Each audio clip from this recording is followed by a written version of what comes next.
Proud to present NASCAR 2000 and the NASCAR Craftsman Truck Series. Homestead Miami Speedway. First time winner every race. 1996, Dave Zenders. 1997, Kenny Irwin. 1998, Rick Crawford. 1999, Mike Wallace. Who will be next? Potential first-time winner Brian Refner knows he has the equipment to get the job done. He raced the same trucks that Jay Sauter raced in 1999 to 2 victories. And with that equipment and qualifying 8th, Refner knows his chances are good. Now, along with equipment, you've got to have commitment. And few teams illustrate commitment better than the 75 Spears manufacturing team of Marty Houston. Houston's team has qualified the truck in 122 of 124 NASCAR Craftsman Truck Series events in history. And that commitment could take Houston to victory lane today. He's nearly the oldest driver in the field, driving the oldest truck out of Bobby Hamilton's shop, but this truck has a new Dodge nose. And for the second time in 2 weeks, Joe Ruttman is sitting on the pole. They want to put a new make in victory lane. They feel they have the team, the driver, and the confidence to do that today.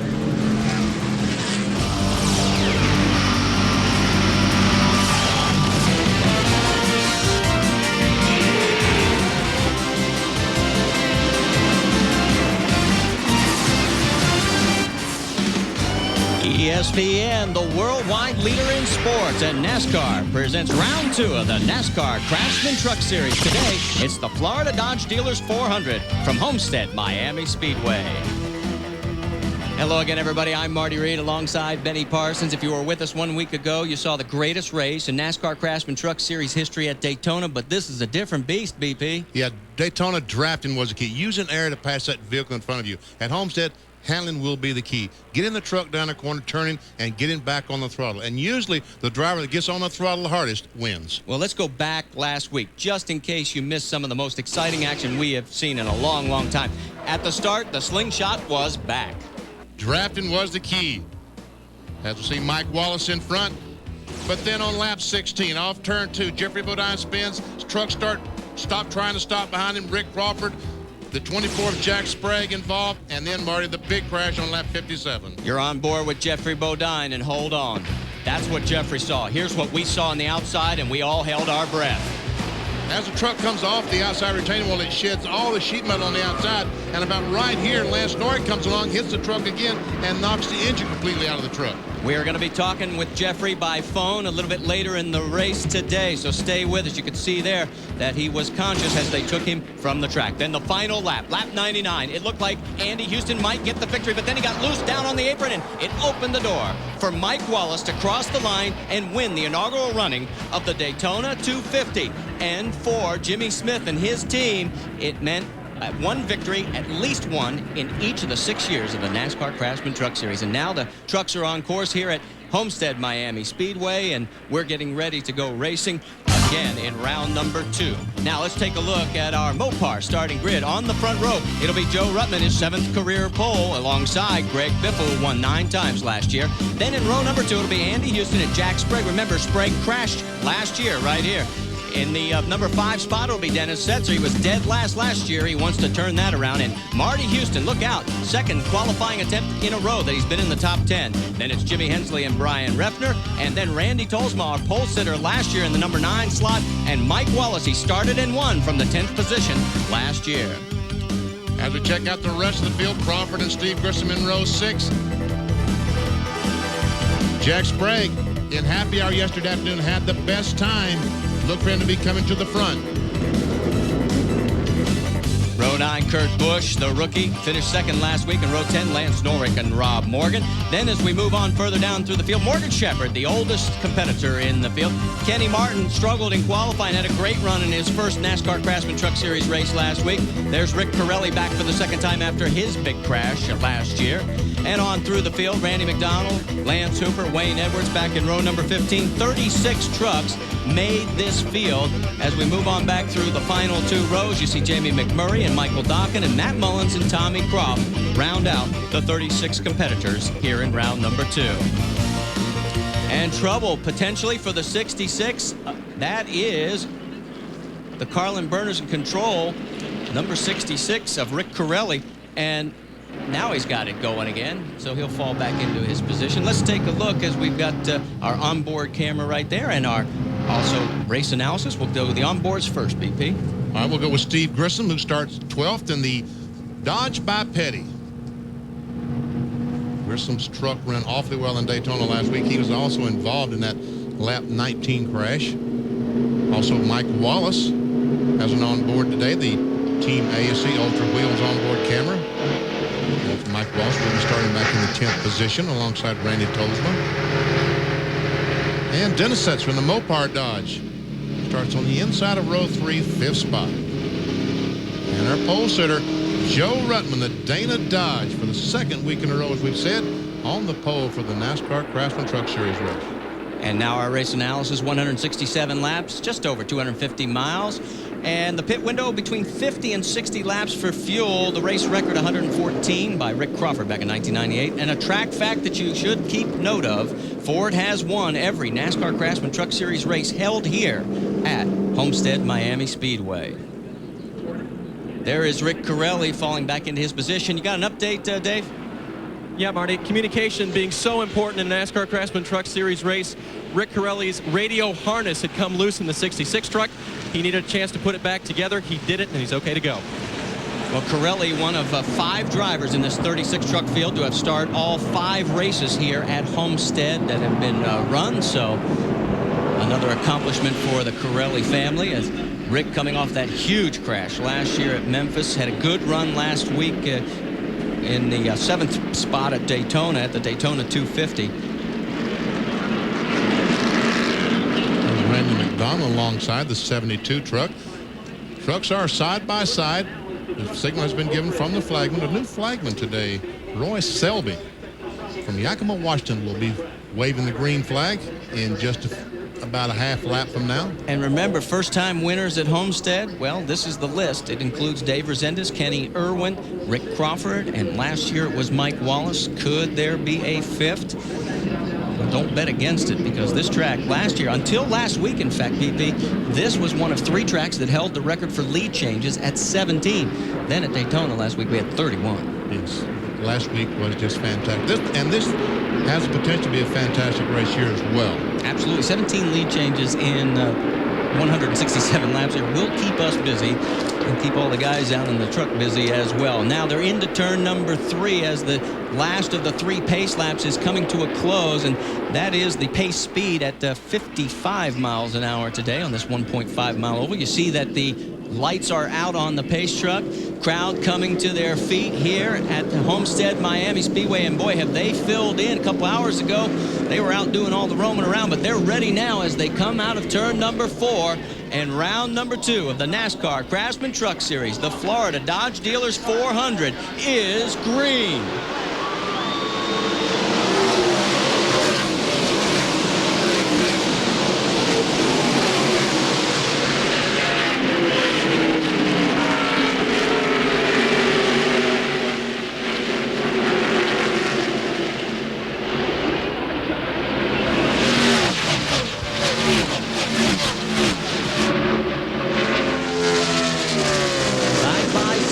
Turn number 3, they're still 2 abreast.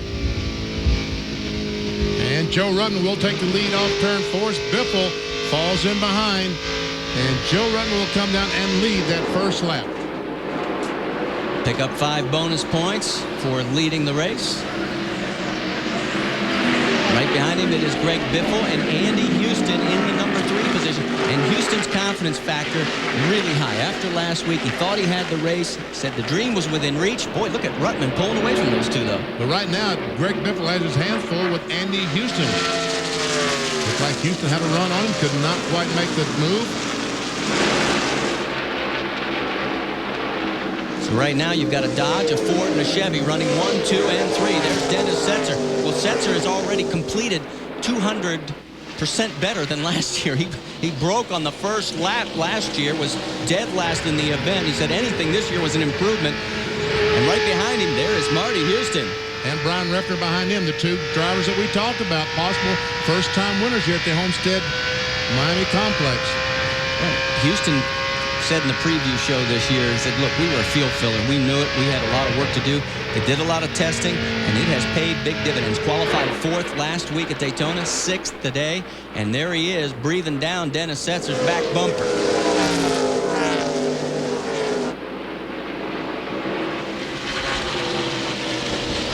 Refner trying to look on the inside, won't be able to get it done. Behind Refner, it's Mike Wallace. He's moved from his 10th starting position. We're on board with Mike all the way up to 8th. Now, you talk about a little bit of superstition.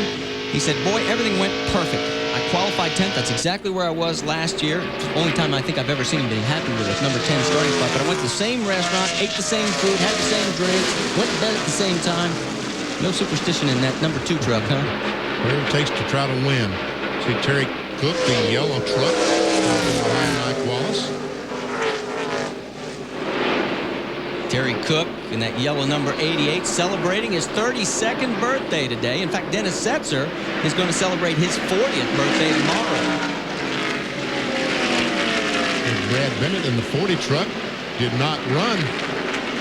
I see Rick Clark with the 14 truck right behind Lonnie Rush, the yellow 27. And he has not been to victory lane since he won here 2 years ago. Dave, you got more? Marty, they were a little bit scared at the start there. He dropped back 3 positions. That is because he missed a shift right at the start. I just overheard a radio conversation, and they're just telling him, be patient, Rick. It's a long race. 51 starts, though, since his last victory here. You can see his career there, 25 top 10s. Lonnie Rush right in front of him there in the Hastings filters Ford. And Steve Grissom. Now we move a little bit further up. There is Refner under attack. Randy Tolzman, the 25, the Citgo Super Guard. 28 of Kenny Allen has just left pit road. Refner's first race was here at Homestead back in 1996, and he finished 5th in that one, so he likes this track. Back up front, there is Joe Ruttman. His lead right now is just about a second over Andy Houston. Greg Biffle has dropped back to 3rd. So that's the top 3 here at the Florida Dodge Dealers 400. Stay with us. Speedway for the Florida Dodge Dealers 400. Marty Reed along with Ben Parsons down the pit lane. It's Dave Burns and Amy East. You're on board with our race leader. That is Joe Ruttman. He's on the Dana Dodge, and one of 5 top finishes by Dodge at Olmsted was Stacy Compton, 3rd last year. Can they do better than that today? Well, let's find more from Amy. Briefly, the Open, I mentioned that Joe Ruttman was running a new nose. That is a drop snout nose approved by NASCAR Ford 2000. Ford and Chevrolet also have new noses, but they tested with this nose. Ruttman actually thought he would be quicker in qualifying than the pace that he had set. Bobby Hamilton is known to be the master of the drop snout, and that is why they feel that they have got this race in the bag, although the 60 and the 50 seem to be running him down. Well, qualifying was down a little bit, about 2.5 miles an hour from last year's record by Randy Tolzma. But a lot of that had to do with the temperature, and also there was a big wind yesterday. Yes, and that wind is still with us. But right now, we're only concerned about outrunning the other vehicles. We aren't worried about outrunning the stopwatch or who sets the fastest time. Just stay in front of the vehicle behind you. And that last lap, Joe Ruttman was quicker than the 2nd and 3rd place trucks of Andy Houston in the red and yellow 60 and Greg Biffle in the 50. Well, I talked to Joe. He said, I spent the week, as we focus in now on Biffle, taking a look inside of Andy Houston. Can he make it stick? No, not a chance at that time. Now he's going to try the high side, maybe? Wow. Oh, wow. A little early to be doing that, isn't it? Wow. Well, it didn't work. In fact, he's lost a little bit of ground, about 4 or 5 truck lengths now, to the number 60 Cat Reynolds Chevy of Andy Houston. And as I said at the very top of the show, in happy hour yesterday afternoon, Jack Sprague, the GMAC number 24, had the fastest lap of anyone. And right the last time by, he had the fastest lap of anyone. So Jack Sprague is closing in on the front 3. He was certainly the most consistent in happy hour as well. And he has closing in. There is Barry Bodine. And he has taken over the number 15 Line-X Ford for Father Jeffrey this week on the men. Dave, you've got an update on the 15? Marty, he's been dropping back from his 18th place starting position, and I overheard the crew telling him to turn off the blower fan to try a number of different things electrical. I just came down to their pit and confirmed with their crew chief, Richie Waters, that they are having electrical problems. And then I heard Barry radio over that the thing is just hesitating. So disappointment for them after having a good weekend here and being in constant contact with his dad, Jeffrey, and getting all kinds of coaching from him. Barry said he agreed with what we were doing. We knew we could start the race well, and hopefully they can finish it well. Let's go back to the battle for second, guys. Yeah, and that is continuing. Getting back just to put a period on Barry's situation, he was spotting last week when Jeffrey had the action for his dad. That had to be a terrifying moment for that young man. I talked to him Monday. I went by the hospital and saw Jeffrey, and Barry was there and talked to him, and it was. I mean, there's no way he could get to where his dad was located or situated. So it was very, very tough 15 or 20 minutes. There is the margin between second, third, and fourth. And here goes Biffle again trying that outside line. And Sprague manages to reel him in every time he tries it. Let's see who is the quickest. There it is, the number 24. Yesterday in happy hour, he was knocking down laps 37, 37, 37 seconds, time after time after time. He was definitely the most consistent out there. And it looks like right now he probably is the most consistent truck of these three. There you saw our race leader momentarily, Joe Rutter, coming up on some slower traffic. Then Andy Houston. There is Greg Biffle. And right behind Biffle will be Lee 24. There you see him, of Jack Sprague. Now that is Tommy Croft, the slower vehicle there that they are putting a lap down. The former off-road racer got into the show in the 36th starting position. And we see Biffle on the inside. He's bringing Sprague with him. So Andy Houston goes from second back to fourth. Just that quickly, those three spots get switched around and put the Granger Ford up into the number 2 hole. And catching that Tommy Croft automobile on turn 4 is what hurt Andy Houston that time. He had to check up just a little bit and allowed Biffle to get alongside and take that second position away. Ooh. Biffle getting a little loose off turn 4. Well, that happened a lot yesterday during qualifying. The guys, and here comes Jack Sprague to take advantage. He's got the position. He's got the inside line, and he'll hold on to it into the corner. But here comes Biffle back on the outside. This looks like Las Vegas all over again when Biffle and Sprague had that terrific battle. But this racetrack is not Las Vegas. It doesn't have the banking of Las Vegas. I wonder how long would Greg Biffle be able to run on the outside. 6 degrees of banking here. Big difference. And the lap traffic of Kenny Allen gets in the way, and Sprague has to check up. It's just like the old basketball game. Use the slower truck as a pick. A lot of laps to go, 148. And Andy Houston is sort of falling back a little bit, Amy East. What's going on? Andy has radioed into crew chief Rick Wren that he has a loose condition and seems to feel that there is a lot of bias ply rubber still out on the surface from the Slim Jim All-Pro race that happened just prior to our race. They're hoping that that rubber will wear off and it will help Andy fix his loose condition. Right now, a very loose truck for Andy Houston. And we can point out for you while you watch Andy Houston, it was Scott Hansen who won that Slim Jim All-Pro race, a former truck driver last year in the series. And here comes Sprague around Biffle, and look at all the traffic. There is Joe Ruttman at the bottom of your screen. He's made it through. Now it's up to the rest of them to pick their way. I think that's the 31 of John Young they're going by, and I believe the red truck is Jamie McMurray. There is Sprague on the right side of your screen. Then he is trying to get around. Biffle's trying to both come around the 93. They're going to make that happen. That is Wayne Edwards. He was the 30th qualifier in this 36 truck field. Andy Houston down low. Everybody seems to make it clean. So the top 4 still remain in station. It's Joe Ruttman, followed by Jack Sprague, then Greg Biffle and Andy Houston. Now Mike Wallace has moved his way into the 5th spot, and Houston and Biffle going after it, door handle to door handle. Looks like Houston was going to take that 3rd spot away. Looks like Biffle really, the truck is getting loose, extremely loose off turn 4, which allowed Houston down the front straightaway to get position. Both of them going around the 09 of Matt Mullins. We'll have to take a commercial break. Stay with us. Joe Ruttman has led every lap so far. Back after this.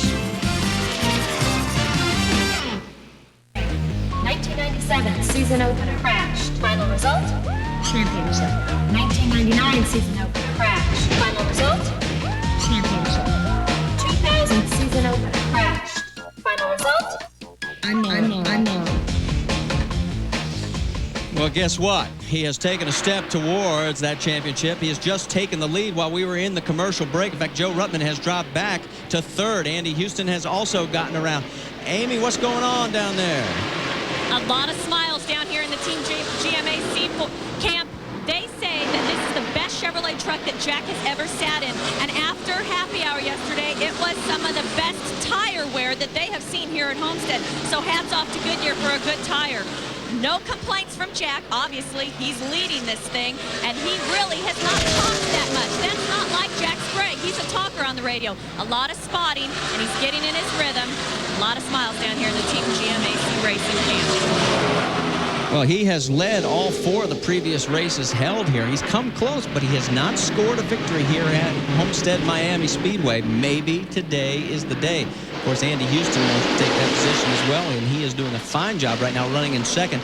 Biffle has closed in on Ruttman. There's your top 4, all in camera range. And Ruttman, after falling back a few laps, Benny, maybe cooled off the tires a little bit. He's coming back. In the last lap, Greg Biffle had the fastest lap of these first 4 trucks.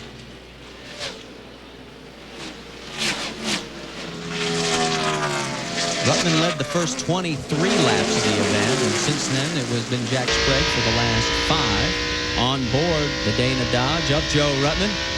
And Amy, you've got more on Joe Ruttman's situation? Well, they tell me it's nothing to worry about, but that Joe is radioing in that he is loose in 1 and 2. And they believe here at Homestead that you're going to be good at one end or another of the track. Feels very comfortable in 3 and 4, very loose in 1 and 2. They're talking about the strategy of what they'll need to change air pressure-wise when they come in for their first round of pit stops. Nothing to worry about down here in the 18 camp. But Benny, what's curious about that, Joe yesterday was talking about you always seem to be tight in 1 and 2, and it gets tighter as the day goes on. Well, the wind was blowing yesterday exactly the way it is today, and all of them talked about being tight in 1 and 2 and loose up in 3 and 4, especially off turn 4. So now he's saying he's loose through 1 and 2, and that's what's sort of backed him up from the lead to 3rd position. There you see Greg Biffle right behind him. So we'll find out as this race wears on just how tight or loose this track is going to get. There is a different tire. This is the same tire that the Winston Cup and Busch teams used back in November. It's the first time that the trucks have used this Goodyear Eagle here at Homestead Miami. There you see the top 4, and you heard that we have completed 30 laps so far, all of them under the green flags, and we are flying along at an average speed of 141 miles an hour. And that's about what these trucks are running now. After the last lap, it was 142 miles per hour average.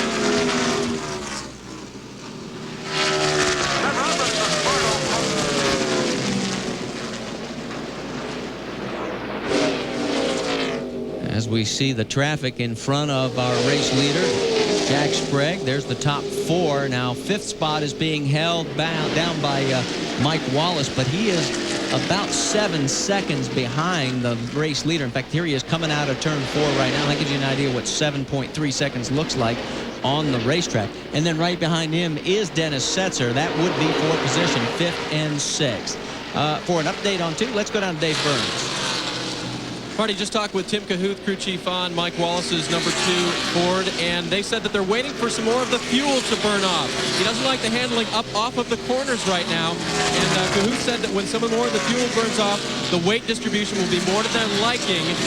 And I think from that, guys, you can read long run at the end of the race, Wallace might be really fast. Well, it's been a pretty good weekend so far for the Wallace family. Rusty's on the pole at Rockingham. In fact, while we got a chance, we'll tell you that Mark Martin won the Busch race. And Ron Hornaday started 26th, did the truckers proud, finished 3rd. He had a great run at Rockingham today. Mike Wallace, can he repeat history? Look at this career at Homestead. Started 16th, finished 34th. But last year, started 10th, finished 1st, and again started 10th this year. We already documented how superstitious he was going through the same food, the same hotel, the same everything, hoping to duplicate what he did here last year. And all 3 of his career wins have been on the super speedways.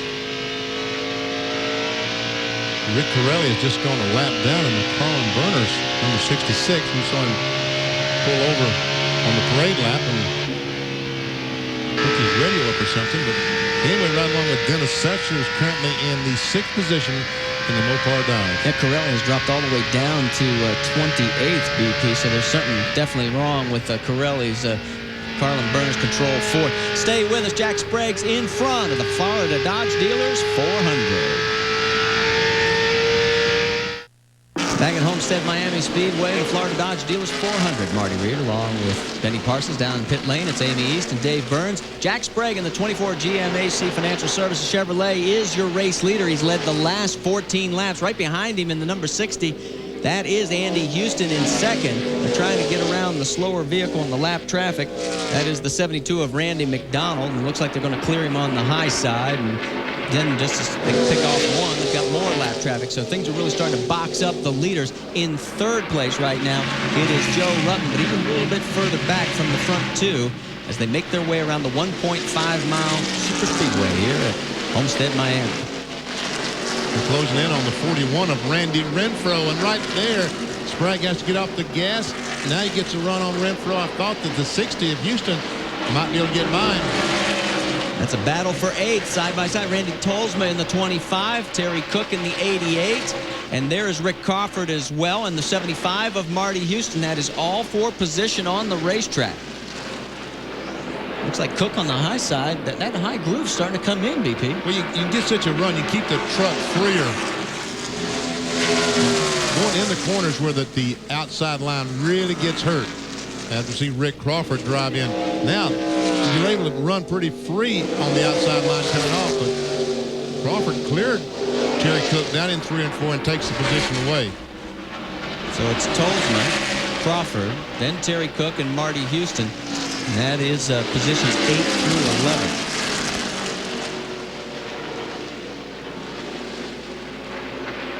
Talked to Tolsma in that 25 Super Guard Dodge before the race. Was not happy with his qualifying run in 9th. He sat on the pole here last year. Finished 15th last week at Daytona. Has one career victory. And Corelli is in the pits. So Rick Corelli under green flag. And Dave, any news on what? Oh, yeah, the hood's going up. Yeah, Marty, of course, Rick had to try to diagnose it from the cockpit. Valve spring is what they think. I asked Roland Wallach, the crew chief, are you going to run it till it blows? He said, we're going to run it for a while. They went ahead and changed right side tires, and they put a whole new suspension setup on that truck. Dale Phelan actually brought spindles down with him when he came to the track today.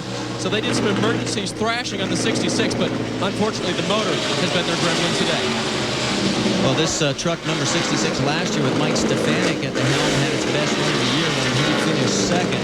It's not going to happen today as Rick Corelli, they've got a motor problem, and we'll find out if they'll be able to go much further. Look at the gap now, BP, between first and second. Sprague's opened it up. Whoa, wow. And Biffle has moved into the 3rd position, has closed up on the tailgate of Houston.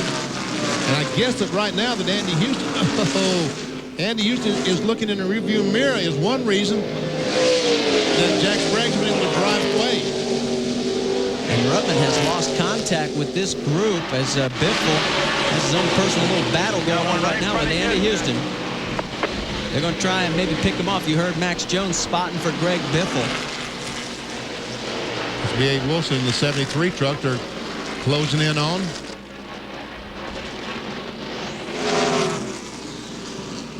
B.A. involved in one of the crashes last week. Got about 15 to go to the win.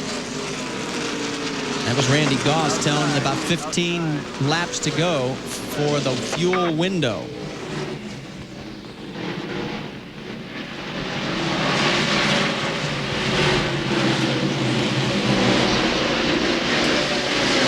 Biffle now running in station, not really putting too much pressure on Andy Houston. As there is your race leader, Jack Sprague. Pit stops are on the way. You heard him talking about 15 laps. Stay with us at the Florida Dodge Dealers 400. Much earlier than we expected. Jack Sprague comes in for 4 fresh sticker tires. In the NASCAR Craftsman Truck Series, you can only take 4 tires during a green flag stop. Dennis Conner likes that strategy. Gives Jack 4 fresh tires. He came in on lap 46, BP, and I thought the crew was sort of just trying to set us up with a little misinformation because everybody else was, like Greg Biffle's camp, you're seeing him there, the new race leader. They said they thought they could go as far as 55, but they came in at lap 46. We could have a fuel situation. Well, I think at 146, going 46 laps, let's see, they might end up in a fuel problem as well. You're exactly right, because they might have to stop an extra time, Marty. Terry Cook now in on his 32nd birthday, getting right side tires. Are they going to go for the lefts as well? No, they're going to change right side, but you got to wait for the fuel to fill the tank, to get the tank full, and finally that happens, and he goes back on the racetrack. On board with Mike Wallace, he has just been passed by Dennis Setzer, so that moves him back into 5th after inheriting 4th with the Jack Sprague's pit stop. So, whoa, I can see why he looks a little loose. How about our Line X onboard telemetry? See Mike Wallace up to 8,700 RPMs, 165 miles per hour. Now, when Mike Wallace stops and changes tires, that RPM and speed will go up. The fresher tires, they will adhere to the racetrack a little bit better. The truck will get through the corner better and therefore run a much faster lap. Well, those two that are running 4th and 5th, Setzer and Mike Wallace, are about 9 seconds behind our race leader, Greg Biffle.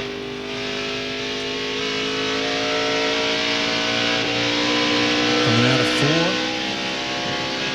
4. Onto the gas again. Top speed down the front straightaway, up over 170, 171 this time.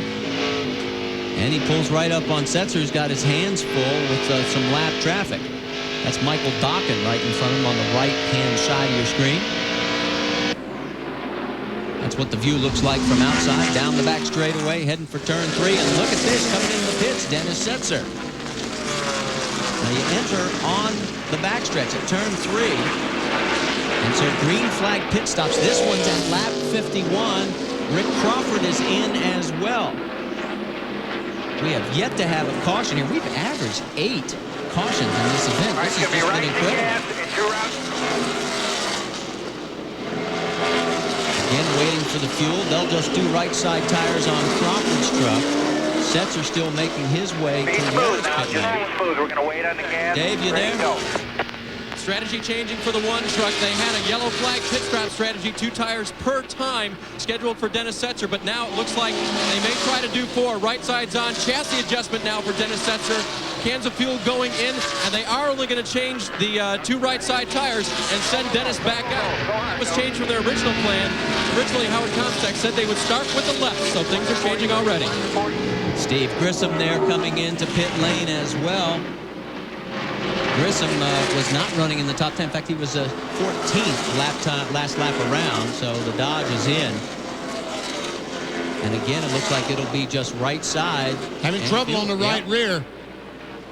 Looks like they're finished with fuel. They finally get the right rear changed, and Grissom goes back on the track. Lap 52. Lost a lot of time, and you just heard him say lap 52. Now our race leader, Greg Biffle, has yet to come in. They said they thought they could go 55 laps in the Granger Ford. There's Barry Bodine. He has just finished his pit stop service, heading back out onto the racetrack. He came in 25th position.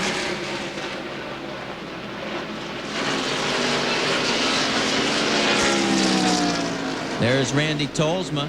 He was running strong in the top 10 as well. Dave, he's coming your way. I just spoke with crew chief Gary Showalter, and they said that they needed to make an air adjustment in the right front, that Randy was complaining that he was a little bit loose coming off the corner, so they were going to put some air pressure in the right front tires. And it looks like they're going to take only 2 tires on the right-hand side for Randy Tolsma. Full load of fuel for Tolsma. Interesting strategy so far. Sprague's the only one of the front runners that's taken forward. As Tolsma pulls out, Mike Wallace pulls in. There he is right at the top of your screen. So the Ultra Bad Boys, back to you, Dave. And they immediately go to the right side. I spoke with the other Tim in the pits down here, Tim Brewer. They make the chassis adjustment that Brewer told me about, a wedge adjustment to tighten up the truck for Mike Wallace. Other than that, they fill it full of fuel, still waiting on the fuel. And now he is down full of fuel and right side tires. And I'm still amazed because Biffle's still out there motoring around with the race lead. Andy Houston has also yet to make his pit stop, as has Joe Ruttman. So Mike Wallace drive by Brian Refner sitting in the pit, changing right side tires. Here we saw Randy Tozer just a moment ago make that pit stop.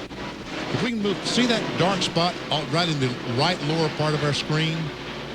That is brake dust. When they pulled off that wheel and laid it down, all that brake dust came off. And how in the world are those brakes going to last the entire race if just in the first 50 laps we see that much on the inside of that wheel? Remember, we run 167 total laps, and I think there's Kurt Busch. Dave, you're there? And Marty, he weaves into his pits. He came in a little bit early, pulled in, then he found the right pit stall. The rookie phenom who finished second at Daytona now will receive left side tires as his veteran crew goes to work. Amy East. Our pole sitter, Joe Ruttman, is coming in for 4 tires and fuel. Not sticker tires, no, scuff tires. They feel like the tire situation is good. They like a little bit of wear on the tires, and they think it's going to be a fuel race as we see some other pit stops now getting ready to happen here on pit lane. So here comes Kurt Busch back out. The stop continues for Joe Ruttman, and our leader, Greg Biffle, right there. The number 50, Granger Ford, has made his way on lap 57. Amy. Once again, it's a 4-tire race here on pit lane. Randy Goss made the last-minute decision from right side who told his crew with 4 fingers up, let's take on 4 tires.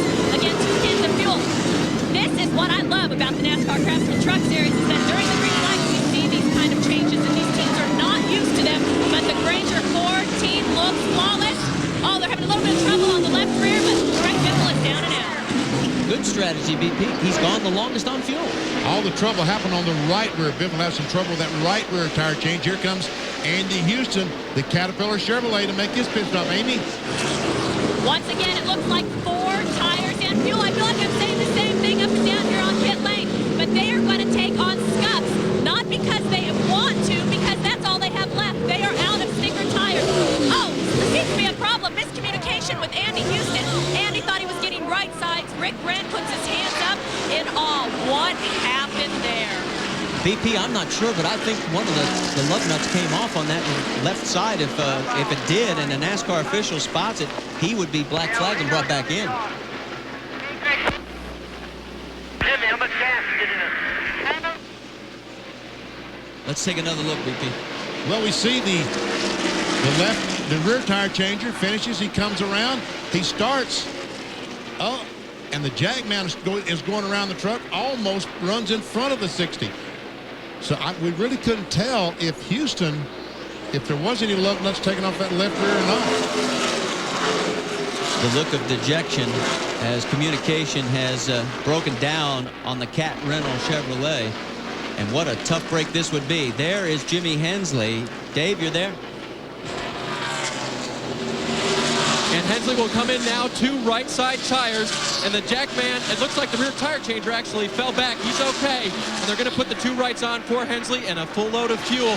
Going around now to the left side. Team Renzi very happy with Jimmy's performance here today, qualifying-wise, and trying to keep him going now, and a little bit of trouble getting the Jack around to the left-hand side for Hensley. So a little longer pit stop than they were hoping for on the 16. But quite honestly, it looked like everybody but the Jackman knew it was a 4-tire change, BP. Exactly. The Jackman somehow didn't understand. Amy East?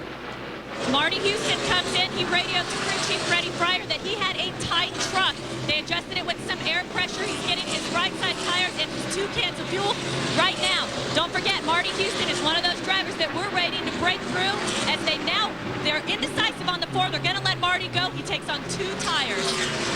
And also, I want to update his brother Andy Houston real quick. We saw there was a lot of miscommunication there. Rick Brand, very disappointed, but very confident that the lug nuts on the left side are okay. They were a little concerned if there would be a penalty from NASCAR for their mistakes in the pit box.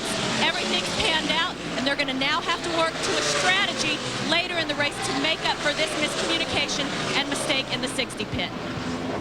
All right, well, that's good news for Andy Houston, who is shown in the race lead right now. In fact, he and brother Andy set a record last week at Daytona, being the first brother act to lead in the same race, albeit neither one ended up winning. But right now, Andy and Marty have both led a lap, and there's Greg Biffle. And right behind is Jack Sprague, not too far behind. There we see those two vehicles go by. There goes Sprague, about a second apart between Sprague and Biffle after both these drivers changed 4 tires. You would think that they'd be able to outrun Andy Houston with those 4 fresh tires versus the 2 that Houston changed. Well, we're going to find out when we come back to Homestead Miami Speedway at the Florida Dodge Dealers 400. Speedway. And tonight, RPM tonight's going to be coming your way on ESPN2 at 9:30. Join Reese Davis. Highlights and interviews from today's race here at Homestead. Busch highlights as well, and a Winston Cup preview from The Rock. That's 9:30 Eastern tonight. For more, log on to ESPN.com, part of the Go Network, go.com. Andy Houston is our race leader, but BP, during the commercial break, we were eavesdropping on the radio and discovered one big... We'll be all right. We need a caution, but even if we don't get a caution, we're just out of sync, that's all. That's Rick Wren, the crew chief for Andy Houston, telling them that we're going to be okay. The problem they have right now, we found out, as you said, eavesdropping on the radio, they did not fill the truck up with fuel. Only able to get 1 can in. But all the rest of these trucks, 2 cans, 11 more Andy, gallons. there's quite a bit of drafting out here, so any bit of air you can suck off anybody will help.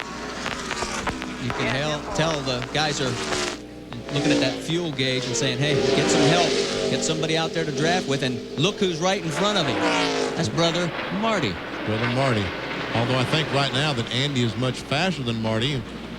Will not be able to draft. He'll catch him for a lap or so, and that'll help some, but he should be able to pass him with ease and go on. Looks like the 12 truck of Carlos Contreras alongside Marty Houston. There he is. The Hot Wheels Dodge waving on the out. Said pass on the outside. Making our way back towards second place. There is Greg Biffle. Now, right now, he has cut a 7.3 second lead down to 5.9. So the 4 tires are coming into play here.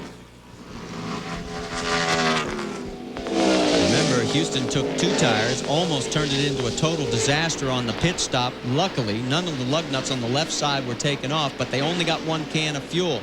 So they're a little short in the fuel department. Jack Sprague right there in the number 24, running in 3rd. And then in 4th spot, it is Joe Ruttman, big pole sitter. And we can see that Sprague has not been able to close in on the tailgate of Greg Biffle. As a matter of fact, Biffle is pulling away from Sprague right now. Now, Andy Houston leads by 5.9 seconds over Greg Biffle. Then it's another 3 seconds back to the 24. And there is Joe Ruttman running in 4th as we go on board the Dana Dodge. And the last time by, the last lap, Joe Ruttman had the fastest time of the first 4 trucks. Yeah, this place has not been kind to Joe Ruttman. 4 times he's raced here. He's finished 33rd, 22nd, 26th, 19th. He's never finished on the lead lap here. It has not been kind to him. Maybe today is the day. Mike Wallace about a straightaway behind. He's trying to get around Kenny Martin, who's a lap down. Started 10th. Wallace, a very steady 5th. Pacing himself here. Doesn't seem to be running the equipment into the ground at all. Well, I would think that Mike Wallace would want to get closer to the leaders than he is right now. But I think that Rick Wren got off a good point. For Mike Wallace, the 60 truck, a lot of trucks out there, they really need a caution flag right now. Back to 6th place, and we'll find Dennis Setzer. He's in this pack of 3. There he is. We go on board. He's going around Mike Cope in the RC Cola Dodge.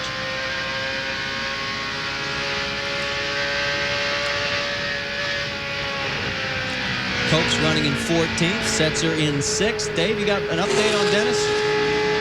Marty, I checked in with Howard Comstock, the crew chief for Dennis, and they did change those right tires as we documented. They put some air pressure in the right rear to try to loosen up the truck. And so I asked Howard, hey, is it better? And he gave me that sign like a pinch of salt. Not very much better. Well, we've still got 96 laps to go here. Setzer on the brakes down into turn 1 as we look at our Line-X onboard telemetry. Watch as he goes down to 6,000 RPMs. Now he starts accelerating off the corner, and we'll watch the RPM build. As we close in on the back of Randy McDonald. Up to 83, 85, 8600 RPMs. We have yet to have a caution flag and we average 8 at this track over the past 4 years. These guys are flying at an average speed of 139.5 miles an hour, and that includes the first round of pit stops. Restriction went out again. They found your belt on that between 3 and 4. All the chatter on the radio. We go back on board with them. Essentially, you know, the record for fewest cautions is 2, Milwaukee, back in July of last year.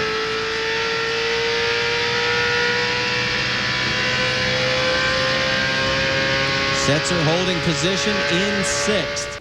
He's trying to track down Mike Wallace. They're all chasing Andy Houston at the Florida Dodge Dealers 400.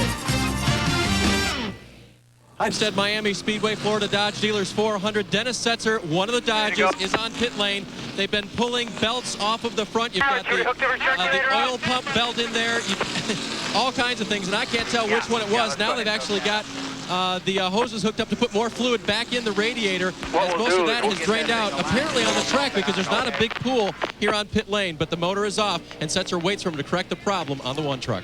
This track has not been kind to Dennis Setzer. He's finished no better than 34th the 2 times he's run here. And this is the caution flag that all those trucks was needing.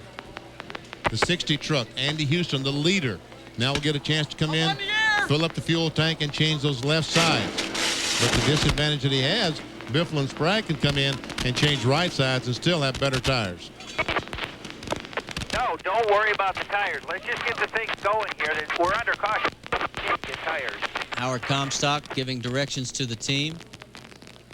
They just want to get their number 1 back out on the racetrack as soon as possible. He's going to lose another lap, and now the pits are open, and Andy Houston, boy, did he catch a break or what? Remember, he only had 1 can of gasoline in the tank after the first green flag pit stop. He leads them down towards the pit out where all the leaders have chosen to pit this week, and there you see the triple box. Let's go to Dave Burns first. Left side tires for champion Jack Sprague. They will put fuel in the truck as well. No adjustments on the 24 truck. Amy East. Andy Houston's going to get the left side that he had hoped to get earlier, and then more fuel he needs. Biffle does the same left side. Biffle gets out first. Houston, then Sprague, and then Mike Wallace with a great pit stop. Biffle's crew at 9.3 seconds. Guys, right down. And there you see the comments. That's what it's about is right. Now Andy Houston and Sprague are going to fight over who's going to run as number 2. Yeah, and Carlos Contreras, the Hot Wheels Dodge. The vehicle is stalled, and they're trying to get it going. Did it start? I don't think so. They have just gotten him down into turn 3. That is pit in. And the reason for our caution here. Our first one of the event. And there is Carlos in the Hot Wheels Dodge. And it looks like they are going to have to push him further to get him back into pit lane. A lot of racing action next week from Las Vegas. NASCAR qualifying on ESPN2 at Friday, 5 Eastern time. Then on Saturday, the Busch Series, Sam's Town 300 at 4 o'clock Eastern on ESPN2. Then at Sunday at 2 o'clock Eastern, it'll be NASCAR Today, that too on ESPN2. The ABC Sports will bring you the CarsDirect.com 400 on Sunday, 2:30 Eastern. That's next weekend. For more, log on to ESPN.com, part of the Go Network, go.com. NASCAR Craftsman Truck Series, Phoenix International Raceway. Who's been the king? Who's taken home the trophy the most? That guy right there, Jack Sprague. He has nailed it more than anybody else. Will he do it again? But we'll find out when we travel to Phoenix.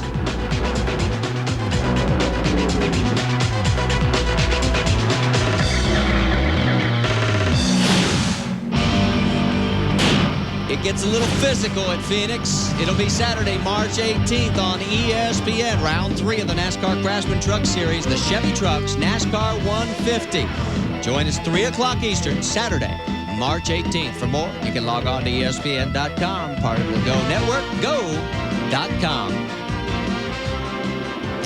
And back here at Homestead, we are going to go back to green flag racing after our first caution of the day. Race leader is Greg Biffle, followed by Andy Houston, and Roy Selby turns them loose. Lap 84 will be the halfway mark, actually 167 the total distance, and Houston's in trouble, BP. He gets in the corner, and I guess the right sides just would not grip. He goes high on the racetrack. He's losing position after position. 3 wide, you're on the outside. Got to dig on the outside. 3 wide, you're on the outside. Oh, this could Still get 3 wide, interesting. You're on the outside. Be careful. Still 3 wide, you're on the outside. That's Andy Spotter. Be careful. That's good. Side. Whoa, Mike Wallace got a little loose right behind him there. We go on board with Wallace. Houston dropped from 2nd to 4th, and he's hanging on by a thread. See Rick Crawford in the 14th truck closing in, trying to get up on the tailgate of Mike Wallace. Crawford is in 6th position. We've got 8 trucks on the lead lap. After all, we've been green for most of the race. In fact, our average speed's only dropped down to 130 even after our first caution. Still down there. Clear. On board with Mike Wallace. He is not clear of Brian Refner. That was Andy Houston's radio. And Brian Refner, the 3 truck we talked might get his first career victory today, has gone a lap down along with the 75 truck. The 2 drivers we thought had a chance to get their first victory, both are now a lap down. As we see Andy Houston, Steve Grissom gets a little loose, and Houston comes up on the inside. Grissom is also 1 lap down. So Houston, after falling back, all of a sudden has found the combination again. Still out there. Still out there. On the throttle and maybe some debris on the tires. We see these drivers weaving the trucks back and forth, and Winston a couple of those drivers weaving the car back and forth. When they get the signal 1 to go, that's why they're doing it, to clean the tires of debris that they might have on them, because when you drive down the corner, they just will not grip if they've got sand and grit on those tires. Well, it looks like he's going to lose a spot to Mike Wallace. Houston on the high side, trying to hold on. You want to be making rubber back off the tires. You heard the spotter talking about get the rubber off the tire. They should be off by now. And here he goes on the outside. Still down there. And Mike Wallace Still down there, clear. eases up just enough. It's still too early to force the issue. Andy takes back the position. Battle for 2nd. There is Jack Sprague right in front of Kurt Busch. And Busch is a lap down in the X-side truck. The 18, the pole sitter, Joe Rudman, trying to close back in and take over the 2nd spot. And we see Kurt Busch get a little bit loose. By the way, we just passed the halfway point.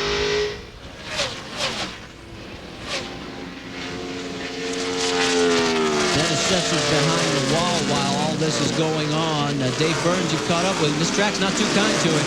No, again this year, Marty, he's not going to finish in the top 10 or even close. It looks like Dennis. It looks like one belt came off and did some more destruction. What does he tell you happened there? That's what it looks like. It looks like the power steering belt come off. Took the rest of them off when it come off. But, they're going to try to fix the mandrel on the front, repair some things. I think we'll get back going with the Mopar Dodge. Okay, so they're going to try to get back out. They have taken the pulley assembly off the front, or the mandrel as he called it, and replaced it already, and they continue to go to work, put the belts back on, and send Dennis back out.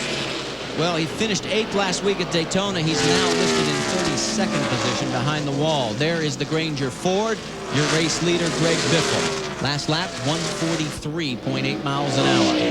Jack Sprague going to take over 144 that last lap, so they're closing in ever so slightly on the leader, Greg Biffle.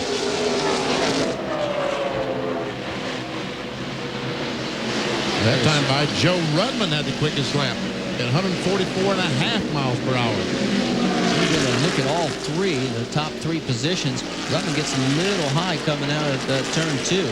Connection was not exactly what he was looking for. I think that the wind is blowing strong down in 1 and 2, and I think that the drivers have to be really careful to get the trucks aimed coming off the corner before they get back in the throttle. Because if they don't, they try to get back in the throttle too soon. The wind is going to blow them up the racetrack, just like it did Joe Rutman that last lap. That was the wind that blew him up the track.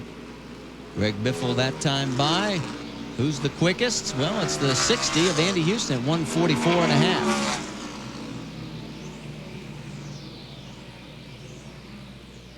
8 trucks on the lead lap. 37.6 for you. Sprague's at a 4. 6 lead changes so far. The record last year, 17. 80 laps still to go. Joe Rutman, the pole sitter. He was also the pole sitter at Daytona. And this year, Craftsman is going to give the pole sitter, if they go and win the race, a $10,000 bonus. And Joe could do it last week. Can we do it this week if we get that $10,000 for Bobby Hamilton? Well, Joe spent the week at his brother's house in Venice, and they were planting palm trees. He says, I know more about palm trees than I ever dreamed of. Stay with us. Back after this.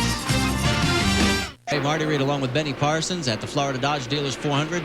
Dave Burns and Amy East down in pit lane. Your race leader is that man right there in the Granger Ford, the number 50 of Greg Biffle. Now, we've got Jeffrey Bodine on the phone, and I'm going to tell you something, Jeff. I hope you're there, buddy, because this is going to be the best voice we've heard in a week. Talk to us. Tell us how you're feeling. Jeffrey, your ears? We heard him just a moment ago, but he isn't there now. We will continue to try and get that phone hook up. Jeffrey watching the race at home in North Carolina. Meanwhile, we can tell you Barry Bodine is running 18th. He is a lap down to that man, the race leader. There is Barry in the Line X Ford. His last lap at about 139.3 miles an hour. Right in front of him is Lance Norrick. That is for position on the racetrack. That is a battle for 17th. That's what's one of the great things about the NASCAR Craftsman Truck Series. All you got to do is look in any corner. You're going to see somebody duping it out with somebody else for a position on the racetrack. Norrick, with the Aventus colors, has 100 hemophiliac children and their families here this weekend as part of the promotion, and gets these kids out and their families, gives them an opportunity to spend some time at the racetrack. Great program. Hats off to the entire Aventus team. Then the 98 in that three-truck train, that is Kenny Martin.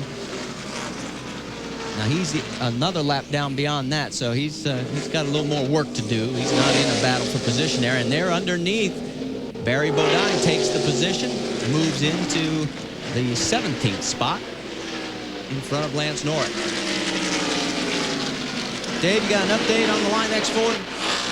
Marty, I just spoke with Richie Waters. He is the crew chief who is here for a second week in a row with the Line X Ford, and he just told me that they have an intermittent problem.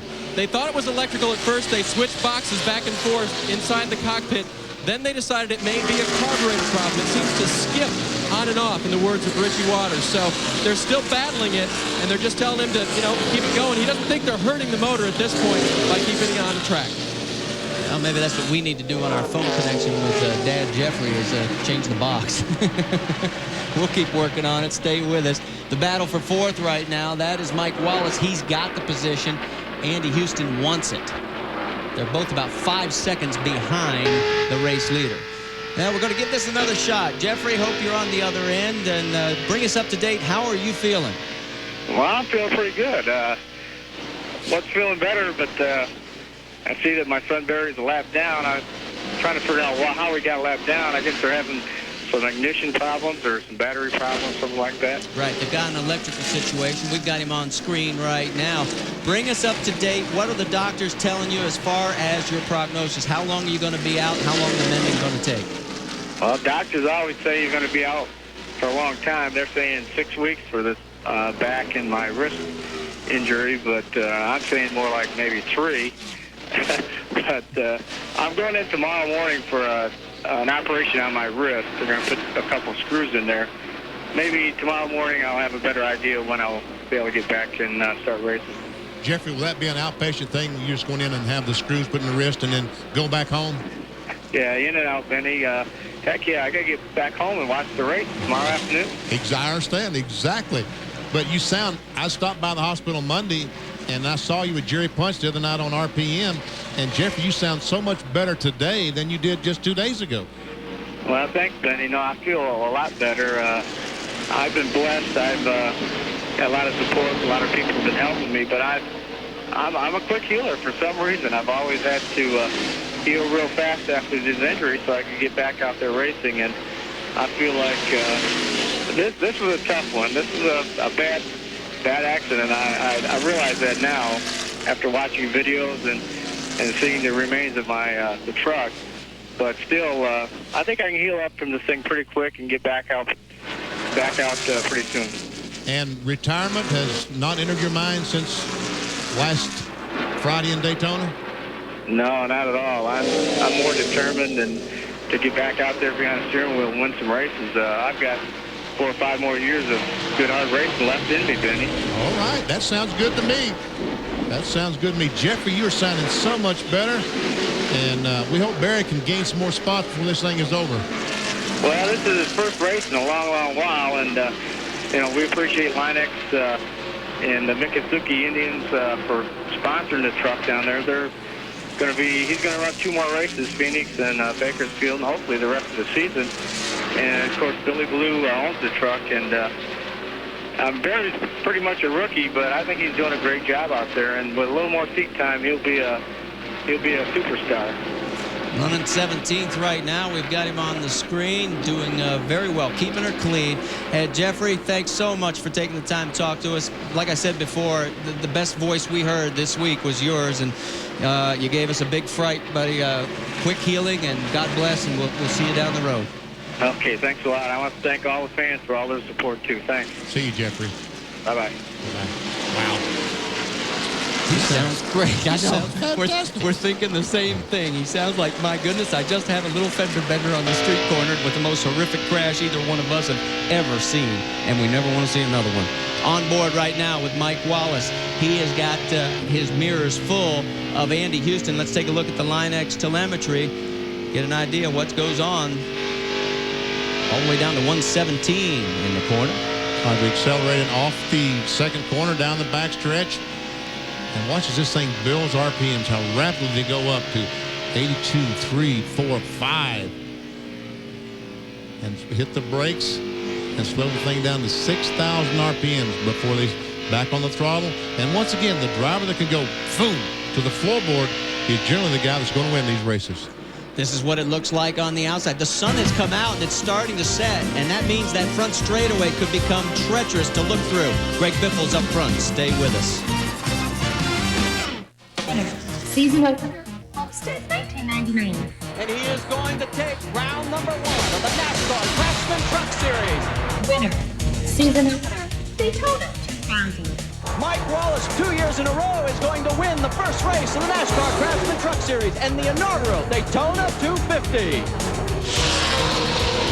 Back in Miami, can Mike Wallace do it again? I just spoke with Tim Cahuth-Crucci, asked him if they had the tires they need. They do. They only made two tire stops, so they have plenty of rubber left to the end of this thing, but they will need to stop again, perhaps around lap 125 to 127. So watch for the 2 truck to make its final pit stop around that time, guys. Currently running in 5th position, Andy Houston has gotten around him. And pulled away from Mike Wallace, which the last time you saw these 2 trucks on screen, Mike and Andy were bumper to bumper. But now Andy Houston, the yellow and red truck, has gone by Mike and is pulling away. Well, the last lap by, he's about a mile an hour slower than Andy Houston, and it doesn't take long for those mile an hours to add up. And you can see the gap. There's Andy on the far left of your screen, and then the far right, that is Mike Wallace going around slower traffic. So Andy Houston has control of 4th. He started 3rd in today's race.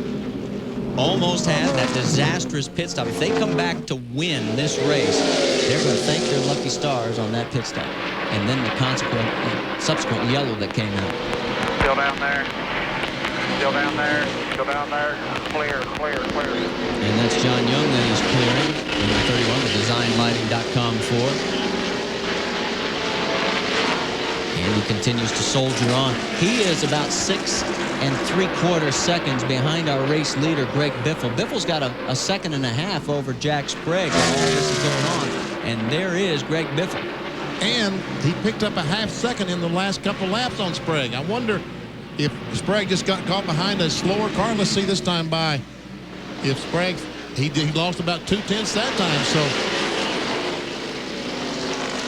Well, while Greg Biffle continues to lead, let's take a look at our Dodge race recap. You know the number 50's up front. He has led 43 of 109 laps. There's been 6. Pulled out 2/10 that lap. Only 1 caution. Now, here are the lap leaders, Biffle, Ruttman, Sprague. And for the second week in a row, Andy and Marty Houston have made history. The brother combination have led a lap here today. Off the track, only Dennis Setzer.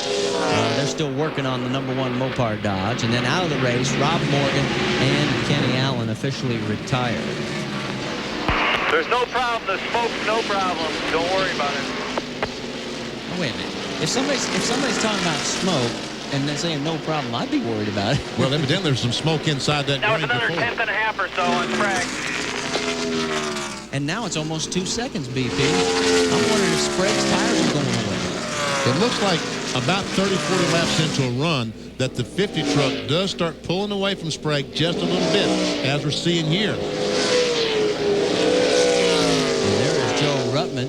He is in 3rd position. In fact, he is getting a little closer to Jack Sprague every lap. There is Sprague in the GMAC Chevrolet. Remember, he was the first of the leaders to pit on the opening round of green flag pit stops a good 15 laps earlier than Greg Biffle. The last time by, Sprague and Biffle evened out and ran about the same speed. And Joe Ruttman was a little slower. The fastest truck the last lap was Andy Houston. The 60 back in. Yeah, the tires are starting to go off, and All right, that was tell Greg me how much Biffle. further I have to go than a 180, 240. 22 laps, 22 are the next window. And the last 2 numbers you heard, Greg, that was temperatures that he was talking about. Biffle's last win, Las Vegas. 37.8, Sprague's at a 38.1. Las Vegas of September of '99. Could he pick up career victory number 10 today? We'll find out when we come back to the Florida Dodge Dealers 400. Interesting at the Florida Dodge Dealers 400, both of our race leaders, Greg Biffle in 1st, Jack Sprague in 2nd, are slowing down. Tires starting to become a factor here late in this 2nd run, Benny, as we're looking at Steve Grissom. Check our Linex telemetry on Steve Grissom's Dodge. He comes off the corner, accelerates down the front stretch. We watched the miles per hour this time as he accelerates probably 170 it touched that time. And all the way down to 121 miles per hour as he accelerates off turn 2 and goes down the backstretch. It's amazing how quickly these engines can pick up miles per hour. Kenny Martin has brushed the wall with the right side, Dave. And Benny brought the 98 into the pits. They changed right side tires and filled it full of fuel. Really not a lot of adjustments pulling out sheet metal wise for Kenny Martin, and a guy who had a terrific run at Daytona and is up in the rookie battle for the year 2000 is back on the track after a brush with the wall. But he didn't brush the wall, he hit the wall, so he's going to have some pretty serious damage. Watch as he goes in turn 3. That's hard contact, so he has bent some stuff, and he'll be very tough to drive that 98 truck the rest of the day. Kenny from Broadview Heights, Ohio, ran 5th last week at his debut in Daytona. And here is Steve Grissom into the pits. He's in 12th position. Dave? Right side tires for Steve Grissom. 1 can of fuel. Doesn't look like they're going to do us. Yes, they're going to bring a 2nd can of fuel out for Grissom as well. And he will wait for that as he gets a pair of left side tires as well. Behind him, Brian Refner is in, and big trouble put up on the Menards, number 3 for Refner. So Refner, not as good of news as Steve Grissom now gets his 4 tires. And still waiting, and they get him out of here. So Refner, who we thought might be a factor today, as this track has consistently brought out first-time winners. Looks like he's taking the gloves off and that this race is over. Looks that way. You see the tape. We talked about the sun, driving in the sun down the straightaway. We see the tape on the windshield of Refner's car, and that's what that tape is for, to try to, it's like a sun visor. Well, of the guys that are in this field that have won races, Brian Refner's been 89 races without a victory, and that would be a record in the NASCAR Craftsman Truck Series. It's not going to happen today. Here's Steve Grissom as he has changed these 4 tires. He's back on the racetrack trying to get on the inside of Mike Cope. And the best thing that's happened, BP, the clouds have come out again in that turn 1 area, and this, you wouldn't even be able to see this at this hour of the day without the cloud cover. So that is a big plus for all of the drivers heading down into turn number 1. Greg Biffle still up front. Look at that wiggle. Stay with us. Homestead Miami Speedway NASCAR Craftsman Truck Series coming up next on ESPN2 Sports Center. That's right. It's coming over from ESPN to ESPN2, following us right here on ESPN2. And, of course, Tiger Woods won today. I'm sure the guys will have highlights of what happened in the golf, as well as all the other action in college basketball. So that's coming up next after we're done here at Homestead Miami. Brian Refner out of this race, and Dave Burns is caught up with him. Marty, at the beginning of the show, we talked about equipment being a factor for Brian Repner. Unfortunately, it was equipment under the hood, wasn't it, Brian? Any warning on that motor? No, it's a shame. We stumbled a little bit at the beginning of the race, but, you know, after our first couple rounds of pit stops, we got it back. And just a shame. John's Manville, Menards, Chevy was running decent. We just wanted to finish after wrecking last week. And just got to head on to Phoenix. After 2 weeks with this equipment you purchased from Richard Childress, are you better than you've ever been in the NASCAR Craftsman Truck Series, even though your finishes don't prove it so far? Well, I'm happy to drive for John Menard. You know, I think the series is good. You know, having raced at Daytona is a big boost in the series and myself. But we just got to put this behind us and go. Well, the guy who's going right now is Andy Houston. He has gotten around Joe Ruttman to move into third position. He's still 7.8 seconds behind the race leader, but he is slowly but surely closing in on Jack Sprague for second place, BP. Yes, he is. He's closing. Still down there. Still down there. He's closing a couple of seconds on Sprague. And that time by, he was 3 miles per hour. Sprague evidently run across a slower car that he had trouble getting around.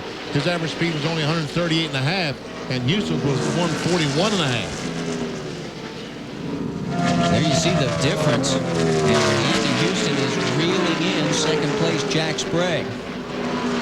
Meanwhile, right now, Houston and Biffle are about the same speed, it looks like.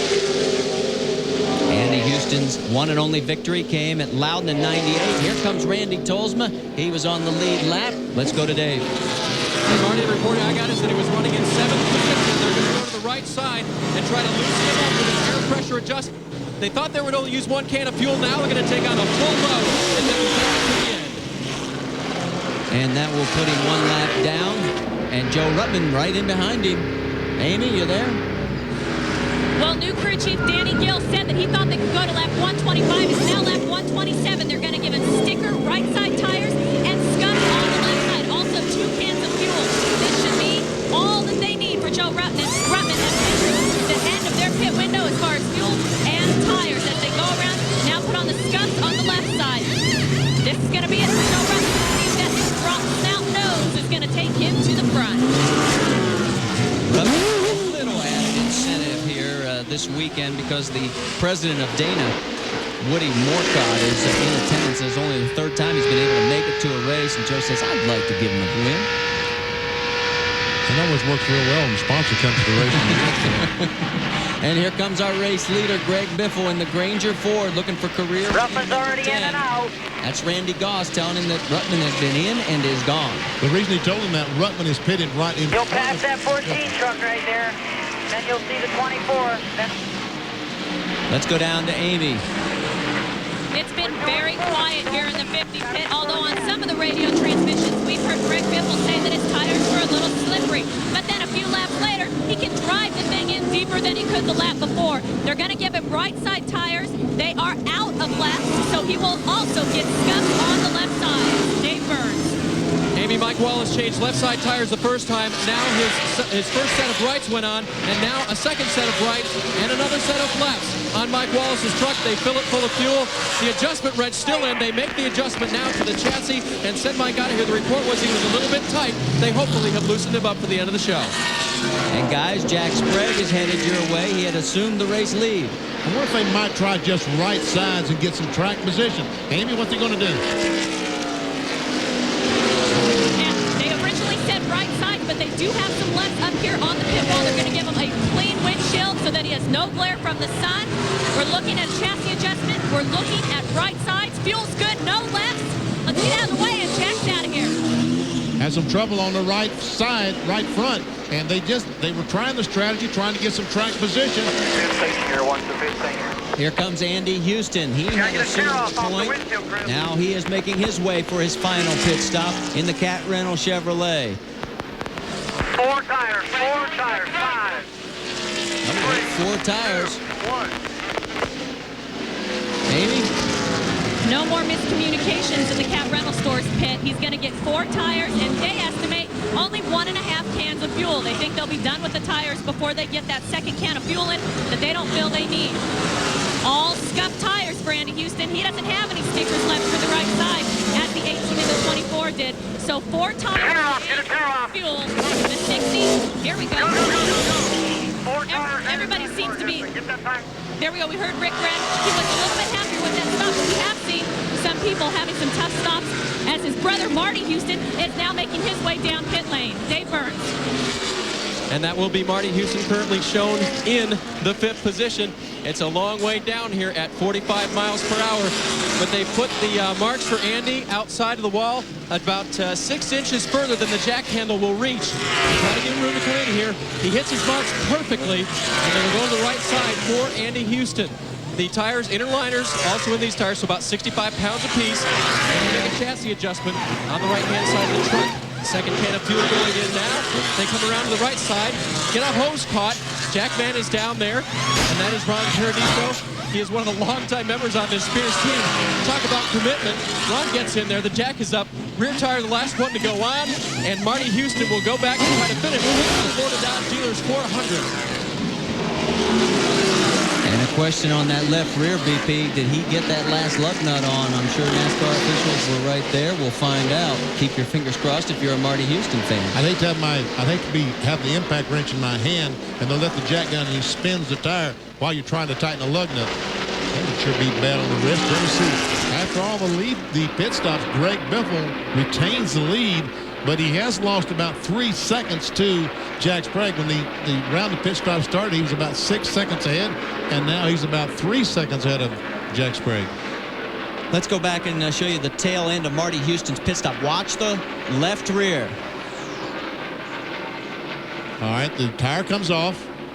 Now, where's the tire? Where's the tire? Come on, guys, throw it on there. Okay, get the tire. Now he starts tightening the lug nuts. About this time, the jack goes down, and I think he's tightening that 5th one as he takes off. And like I said, it would be tough having that impact on there and spinning the tire, spinning the wheel. Well, it is hot down there today, and getting a little ice down the shirt feels pretty good. Oh, and perhaps maybe a little bit of splash of fuel. In fact, Dave's checking with him. I'm sure we'll get a report. Meanwhile, there is Marty Houston back out, and he is right in front of our race leader, Greg Biffle. Now, see, this is going to be a problem for Biffle because we got 2 trucks, Marty Houston and Grissom, that do not want to go a lap down, and they're going to fight outside. Biffle just Still out there. They're going to find him just as hard as they can. See, watch Grissom try to stay in front, but he can't quite do it. Still out there. You're clear. So that will put Grissom actually 2 laps down this time by, and Marty Houston trying to keep from going 2 down, and any chance of coming back for a victory would be gone at that stage. So right now, Greg Biffle is your race leader. Jack Sprague in hot pursuit at the Florida Dodge Dealers 400. We're heading towards the checkered flag. Stay with us. They'll be going about 135 miles an hour slower, but it'll still be an interesting race for America's Cup fans. Race number 4, best of 9 series, New Zealand against Italy. And the New Zealand team leads it 3-zip. That's 7 o'clock Eastern tonight here on ESPN2. For more, log on to ESPN.com, part of Go Network, go.com.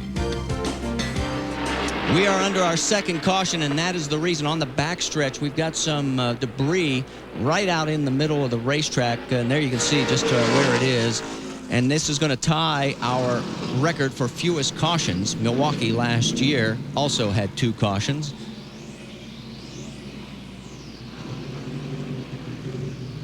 Safety worker picking up the debris. Good job, guys. Pace truck coming around. And this all happening as we have run 140 of 167 laps, BP. Question, will these trucks pit?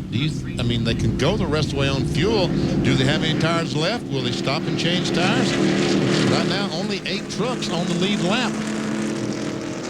And Marty Houston... looks like Biffle is coming in. Looks like Sprague is coming in. Rudman is coming in. Marty Houston stayed out, so this is going to be interesting to see what the strategy is going to be here with about 26 laps this time by to run here in Homestead Miami Speedway. Pit lane speed is 45 miles an hour, and you cannot pass the pace truck. If you pass the pace truck, even though you're on the inside radius of the corner, that's a penalty. Everybody in line. So far, so good. It is Biffle, Sprague, Ruttman, then the 14 of Crawford, Randy Tolsma, and the 88 of Terry Cook. Amy? Well, here comes Jack Sprague, and I really felt like this was a follow-the-leader type decision here on pit lane. A lot of people said we're going to stay out, and then when they saw one duck down, they all kind of came down. Jack's getting left side tires, fuel, and a small chassis. Go, go, go. He's out of here. Good, you're good on the right. Pit road speed. Biffle went right side tires. Everybody else seemed to go left, VP. Yeah, it's interesting to see how this all shakes out. Well, we heard on the radio during the commercial break Biffle's team talking about possibly something happening with tires. Maybe that's what dictated this whole process. We'll have the guys check on it during the commercial break, find out if there was a potential disaster on the horizon. Stay with us.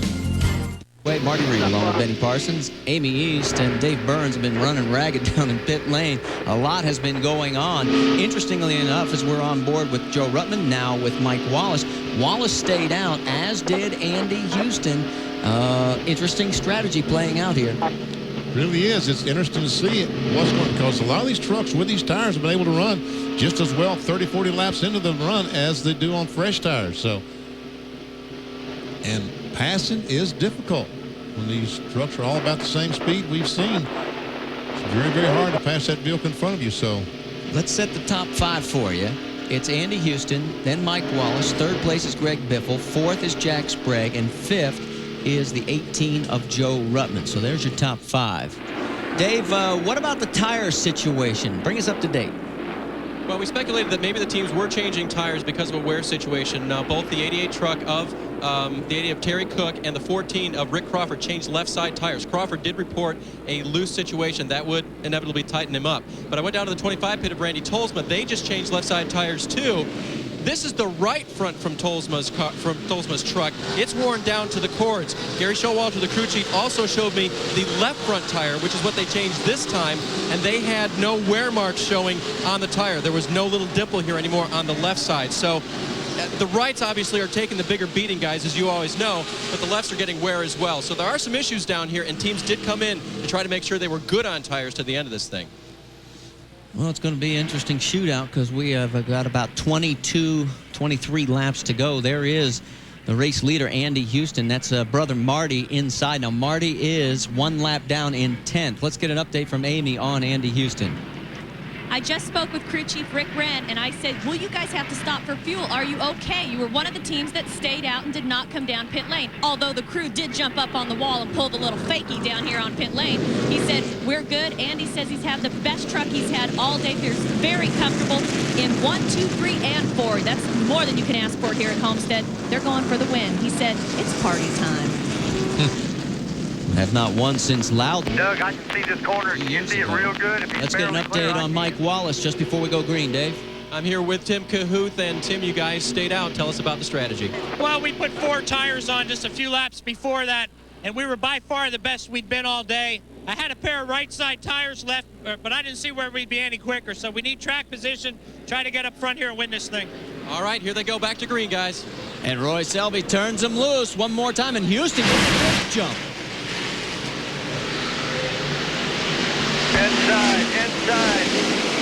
Inside. You're clear. That was Max Jones spotting for Greg Biffle. Shown in 3rd position right now. And look at the sun starting to play a factor as they come down the backstretch. It doesn't bother. Oh, and the 98, Kenny Martin is slow up in turn 2. Did he pancake the wall again? Will this bring out another caution? So far, the track is staying green. Leader through turn 4. And it is staying green. So it's Andy Houston in a Chevrolet. Now remember, Ford has won every race held here the past 4 years. And Mike Wallace, you got it, it's in a Ford. He won here last year. On board the Team ASC Ford down the back straight.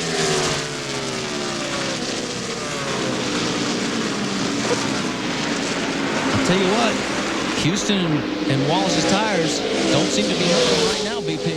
No. Jack Sprague's got his hands full with Marty Houston, the 4th truck in line there. Gets around Marty. That lap, Marty Houston ran 145 mile per hour average. We see Rick Crawford dive to the inside of Steve Grissom. He in the 25 truck and Randy Tolson are fighting. Awesome lap, Andy. A good lap. You heard on the radio telling Andy, good lap. You better believe it. This late in the game to be running 145, that's just shy of qualifying speeds. On board with Steve Grissom. Crawford clears. Here comes the Supercar Dodge of Randy Tolsma. He's trying to follow right on through, and you mentioned they are battling for 6th position on the racetrack. We have 8 trucks on the lead lap. 19 laps to go here at Homestead Miami Speedway.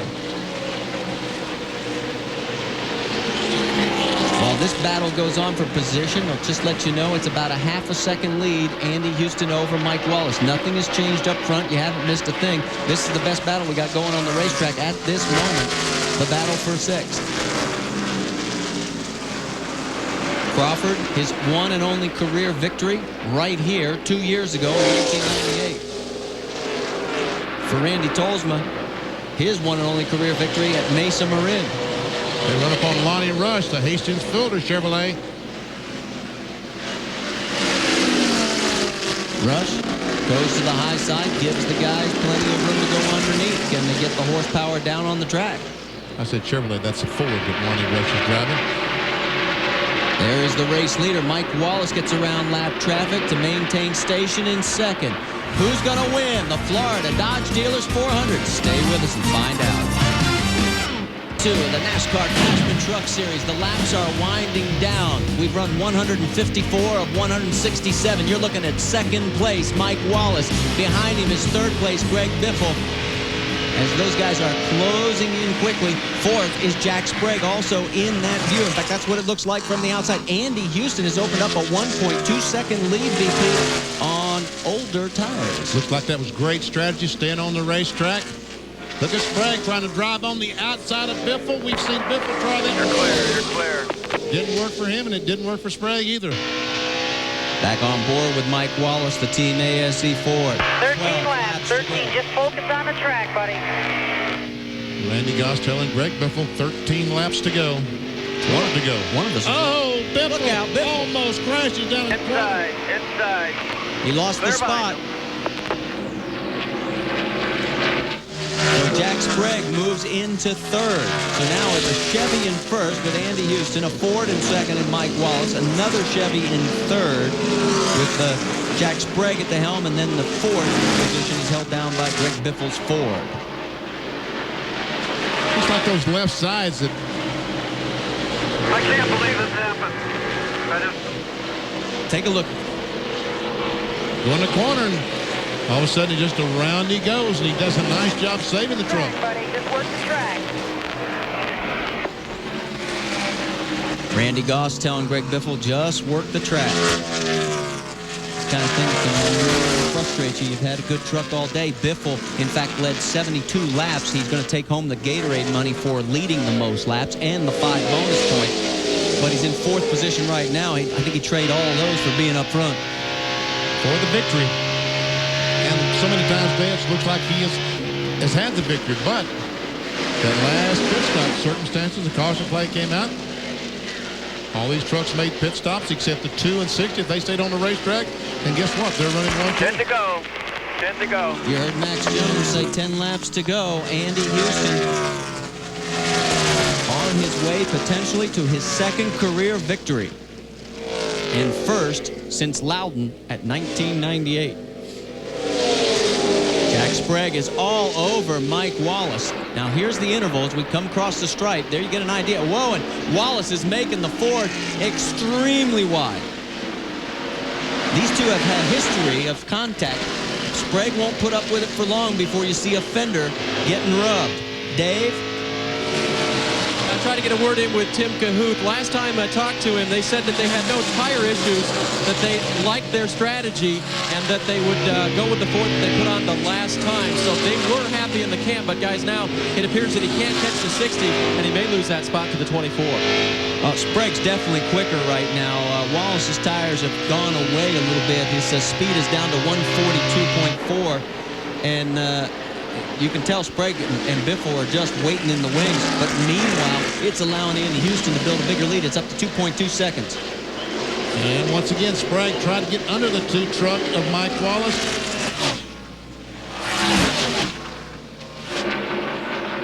Now we've got second, third, fourth right together by a slower truck.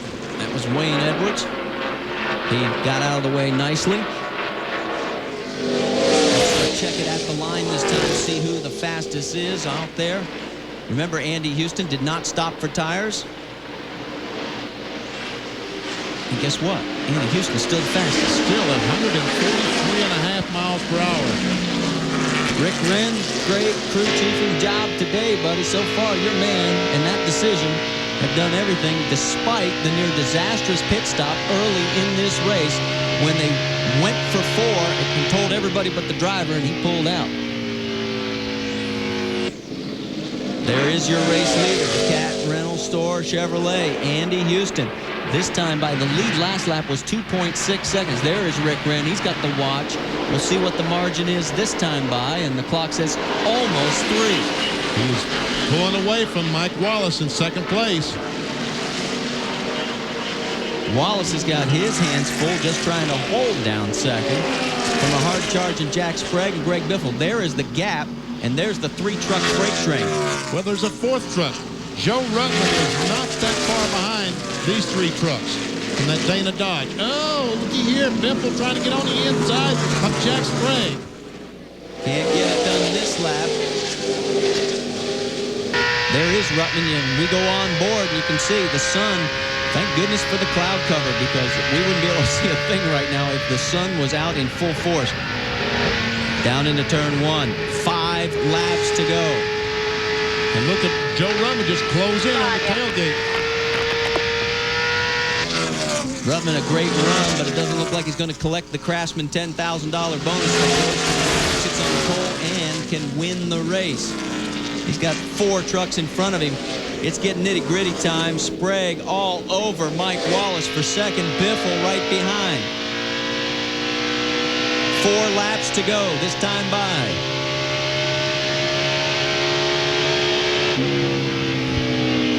And the 60 truck is still running 144 mile per hour average as these trucks, all 4, have slowed down as they try to battle each other. The lead is up to 4 seconds now. Andy Houston's going to have to give Mike Wallace a little thank you for holding up the freight train, because it has allowed him to literally just open up a huge lead by NASCAR Craftsman Truck Series standards. There you see the 4 of them all in line behind Mike Wallace.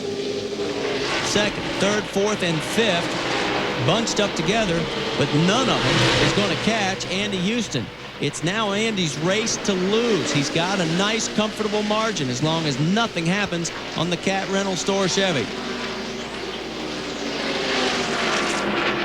I'm wondering if Sprague's tires may have given out a little bit of the ghost too, because I expect him to force the issue more. I think these trucks are picking up some arrow push. I think that the wake that the 2 truck is making. Look at Biffle trying to drive in on the outside of Sprague. Inside.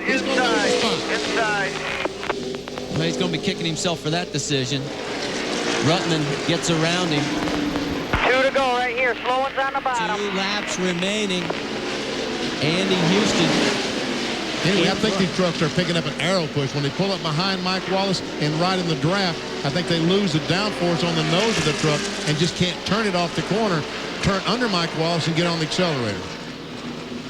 Down the back stretch. Marty Croft gets out of the way, gives plenty of room. There is Andy Houston. Look at the margin back to the freight train that's second, third, fourth, and fifth. White flag out this time by. Andy Houston has 1 lap to go, 1.5 miles.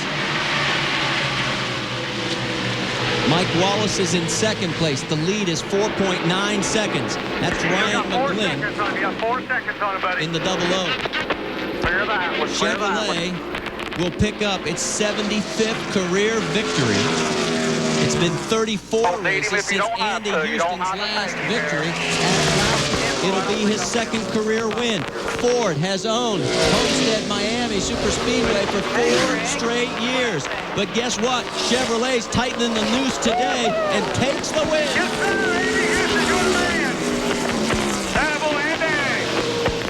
Mike Wallace second, Jack Sprague third, fourth to Joe Ruttman, and fifth will go to Greg Biffle.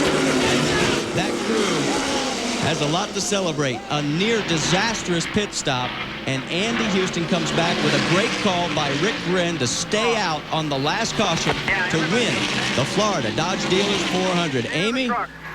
Rick, great job calling the whole race, the whole strategy, but it had to be set off by that major chaos that you guys had on that first stop. Bad communication turned out awesome. Hey, yeah, we had a miscue, and as long as we got one caution in this race and put it back where we needed to be, you know, I'll tell you, we had our best set of tires on right there at the end, and Andy said it felt good, and we made a judgment call and didn't pit.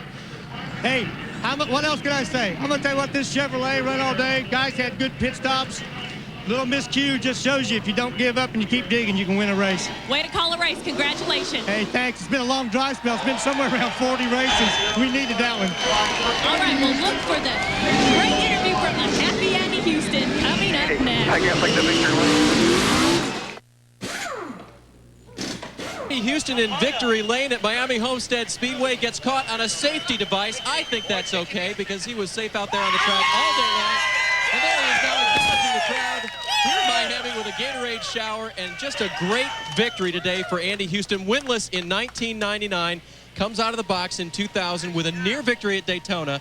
And Andy, you held him off out there today. But we got to ask you, miscue early and then good call late. How did your crew do today? Well, the crew didn't make any mistakes today, but I made a couple there.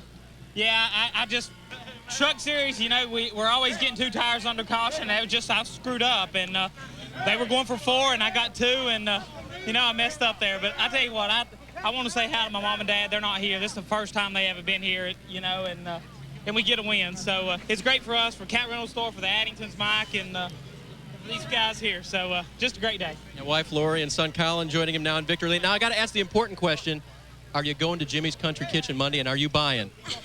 Well, I don't think these boys gave me 5 spots, but I tell you what, this Chevrolet Silverado, it gave me a whole bunch today. So it was a great day for us, and you know, hopefully we can just go to Phoenix and make it 2 in a row. He always buys lunch for the guys in Statesville, and he's a big spender, $5 a plate, I hear. Now, Andy, it's been a long time since your last win, 38 races. I mean, how important it is to you to finally get back in victory lane? Oh, it's very important. I mean, after a little while, you start doubting yourself, you start doubting your equipment, and everybody does. I mean, but these guys just kept digging. I mean, you know, we regrouped this winter, and everybody got their heads together and got headed in the right direction. And, you know, I just feel like we've turned the corner here, and hopefully we can win a lot more of these Craftsman Truck Series races. And he turned a corner for Chevrolet here at Homestead, guys. They take the crown away from Ford. At record average speed, too, at 129.6 miles an hour. The record was 114. Stay with us. More from Homestead, Miami, right after this. Back at the Florida Dodge Dealers 400, where Andy Houston has just picked up his second career victory. Let's take a look at the final results. And 8 trucks finished on the lead lap. And the double arrows signify that Biffle led the most laps. And a single arrow means you led at least 1 lap. So you can see that the points were spread out a little bit. Behind Andy Houston was Mike Wallace, Jack Sprague, Joe Ruttman, Greg Biffle, then Tolsma, Crawford, and Terry Cook in the top 8. They were all on the lead lap. Here is position 16 through 30. On through down the line, a lot of guys out, and you see Rick Corelli had a rough day in 34th. So did Dennis Setzer in 32nd. This track has just not been kind to him. That's the best he's ever done here. Let's go to Mike Wallace with Amy East. Well, he backs up his Daytona 250 win with a second here at Homestead. You won it last year. Happy with second. Great job on getting that track position there at the end. The way I definitely was. The whole Ultra Motorsports team, ASE Ford F-150 team did a great job today. You know, we were about a 4th place, 5th truck, whatever, all day long. That's the best we were going to be. And fortunately, at the end, when those guys pitted for tires, we had just pitted. We were out of tires, so we had no choice. My hat's off to Andy Houston, his whole group. They did a great job. We'd like to tell Jeffrey Bodine we're thinking about him. Jeffrey, get feeling better quick. Other than that, you know, it was just, I'm happy with the second. You know, we'd like to win. We had a better truck beat us today, and again, we were going to be a 3rd or 4th place truck and finish second, so we'll race them on to Phoenix now. Okay, good job, Mike, and keep the streak going. Okay, thank you very much. All right, well, it's been exciting. The pit strategy paid off for Andy Houston and Mike Wallace. Stay with us. Coming up right after our conclusion here at Miami Homestead, it's Sports Center, World Match Play Golf. Who's the best in the Big 12? And parental control, how one little league keeps the peace. It's all on ESPN2 coming up next, right after we finish things here. Let's go down to Dave Burns. Dave? And I'm with Jack Sprague, and he'll take a third today. Jack, we were talking about the cloud cover here. I understand that it had a major impact on you at the end of the race. Well, I don't know if it did or it didn't. I think it did. I mean, this truck was phenomenal last night in happy hour, and it was phenomenal at the beginning of the race. And it just kept getting tighter and tighter, and the clouds kept staying. And, Dennis did a great job, called great shots in the pits, and kept loosening me up, and I was looser and looser, but I still was too tight to be able to contend for the win. And, I was a little better than Mike at the end, but he was guarding pretty good, and it was really slick up on top. But I tried that, didn't work. Didn't want to lose third. I knew if I got up there again, I was gonna. And, it was a great run for us. Like I said, the guys did a great job. GMAC Chevrolet ran well, just not quite good enough. But, third's a lot better than 33rd, which we were last week. So we'll take that and go to Phoenix and see if we can win back there again. Well said. Team GMAC bounces back this week, guys. Yeah, that was a big bounce. He mentioned last week's disaster, getting caught up early in the crash, finishing 33rd. And what about the points? Well, Mike Wallace has a lot to smile about. He is still in front. And Andy Houston has narrowed the gap. Only 5 points separate him. And Kurt Busch is in third, the rookie doing very well. Terry Cook, a strong fourth. Greg Biffle in fifth. You see the rest of the top 10. We'll be back with more right after this. We're in Miami, the sun beginning to set off into the west, and coming up Saturday, March 18th, it'll be round 3 of the NASCAR Craftsman Truck Series. We'll go to Phoenix International Raceway, Chevy Trucks, NASCAR 150. That is 3 o'clock Eastern Time, Saturday, March 18th, right over on the mothership, ESPN. Let's go to Amy. She's caught up with Joe Ruttman. Well, Joe, you sat on the pole. You thought you were so confident you were going to get to victory lane. What were you guys lacking today? Well, let's see. We lacked a driver for the Dana Dodge. A younger guy probably would have helped. We just missed the chassis a little bit. We discussed it, and I'm part of the game. So I was in agreement with what we was going to do. We ran good early and of a run, and the long runs is what was killing us. And it's learning. You'd think I'd know everything by now, but it was a real learning curve, and we missed it a little bit. So maybe we get another chance, we tweak her a little bit more. All right, well, don't be so down on yourself. Go get him in a couple of weeks at Phoenix. We're giving hell in Phoenix. All right, well, Joe Ruttman's too hard on himself. He thinks he's old, but you know what? He's not the oldest guy in the field, just the second oldest. So hats off to Joe Ruttman. He led 23 laps here today and heading towards that 4th place finish. Coming up next, Sports Center, and you'll get all the highlights on today's golf action right here on ESPN2. BP, any final thoughts on this one as we wrap up round number 2? It was really a strange race. Andy Houston looked like he was completely out of it with that miscue in the pits, and then gets a chance to reprieve himself and the pit crew, and just took off. The last 10-15 laps of the race was clearly the fastest truck on the racetrack. So as Andy Houston celebrates down in victory lane with wife Laurie, Colin, and the team, a congratulatory salute from all of us to that team for bouncing back from the near disaster. As we get ready to say so long, we'll see you Saturday, March 18th. BP, as always, fun working with you, great time, but you'll be in Darlington that week, so Jeremy Dale will be joining us. Or Larry Rice, I should say. He'll be sitting in, so we'll be looking forward to that on Saturday, March 18th. For Dave Burns and Amy East and Benny Parsons, I'm Marty Reed. Thanks so much for joining us here on round number 2 of the NASCAR Craftsman Truck Series. It is the Florida Dodge Dealers 400. Andy Houston, your winner. We'll say so long for now. This has been a presentation of ESPN, the worldwide leader in sports. For more, log on to ESPN.com, part of the Go Network, go.com. Andy Houston's your winner. We'll see you in Phoenix. So long, everybody.